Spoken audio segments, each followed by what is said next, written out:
Time to look at the settings on your camera screen. We need to see the values for the shutter, the aperture, and the ISO when we set them, and see how they are shown to us. This is where the screen on top of the camera comes in handy. The screen will look something like this.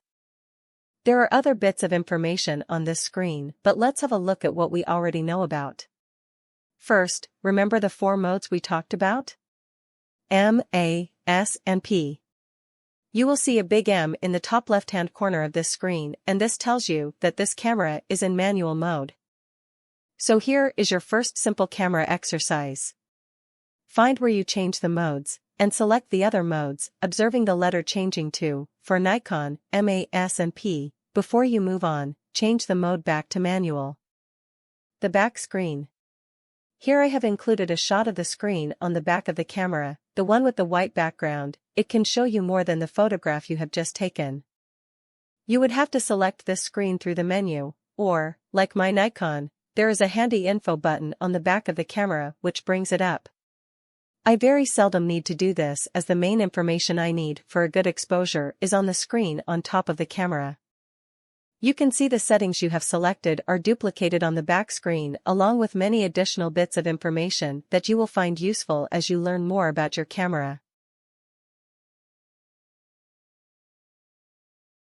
Screen info. The shutter. Let us see where the 3 main exposure settings are shown on the camera screens. As a quick reminder, we have 1. Aperture, the width of the opening in the lens. 2. Shutter speed, the amount of time the shutter is open. 3. ISO, how sensitive the photo sensor is. Can you find those values? On the top screen you can see the number 60, this is the shutter speed, and in this case it means the shutter will stay open for 1/60th of a second. The back screen shows it more accurately as 1/60, but we know that the number on the top screen is a fraction of 1 second.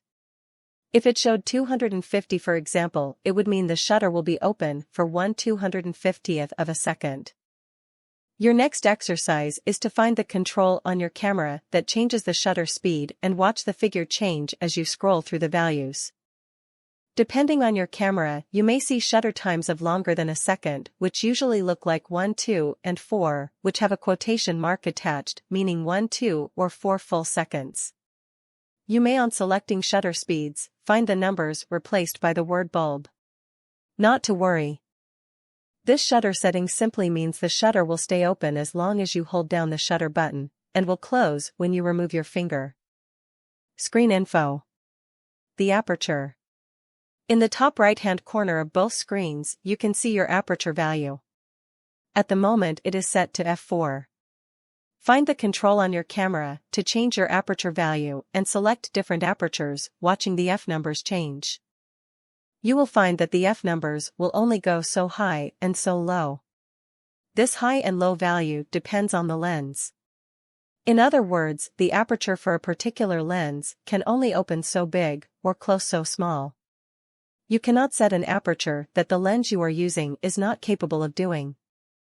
Meaning the camera will not show on its screen an aperture value that the lens is not mechanically able to do.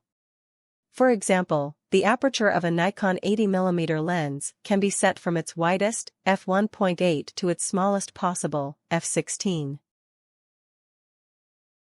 Screen info. The ISO. Last but not least is the ISO setting. The ISO on this camera, as you may have already guessed, is set at 100. Maybe on the top screen they could have put the ISO label a bit nearer to the 100 like they have on the back screen. Setting the ISO at 100 is a good starting point. On nice sunny days and bright rooms you can set the ISO to 100 and not worry about it. It really comes into its own when there may not be enough light to get a decent shutter speed, which you may need to prevent camera shake. It is recommended that the shutter speed should be at least twice the focal length of the lens you are using. So for a 100mm lens, you may need a shutter speed of at least 1/200th of a second. Ideally, make the shutter speed as fast as you can. After all, the faster the shutter speed, the sharper the photograph.